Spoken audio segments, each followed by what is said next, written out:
আরেকটা জিনিস মনে রাখতে হবে যে কেউ কারো রিজিকে ভাগ বসায় না, কেউ না।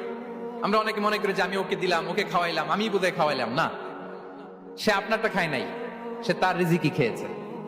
আমাদের ঘরে আমাদের বন্ধু বান্ধব আসে অনেক সময়, আমাদের ঘরে অনেক সময় অতিথি আসে, তাদেরকে আমরা আপ্যায়ন করি, তাদেরকে খাওয়াই। আসলে সে আমারটা খায় না, সে কারটা খায়? তার নিজেরটাই খায়।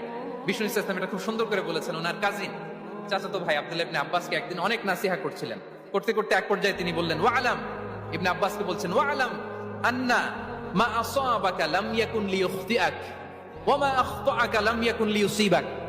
আব্দুল্লাহ, জেনে রাখো, যেটা তুমি পাওয়ার এটা তুমি কোনোদিন হারাবা না। যেটা তোমার হওয়ার কথা ছিল ওটা তুমি কোনোদিন মিস করবা না।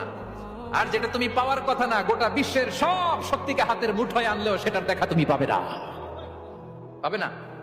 ওয়ালাম আন্নামা আসাবাকা লাম ইয়াকুন লিইখতিআক ওয়া মা আখতাআকা লাম ইয়াকুন লিইউসিবাক রুফিআতিল আকলাম ওয়া জাফফাতিস সুহুফ। আব্দুল্লাহ, রিজিক নিয়ে চিন্তিত হয়ো না, রিজিক নিয়ে পেরেশান হয়ো না। প্লে ইউর রোল, রিজিক ইজ ফিক্সড। যেটা তুমি পাওয়ার তুমিই পাবা, যেটা তুমি পাওয়ার কথা না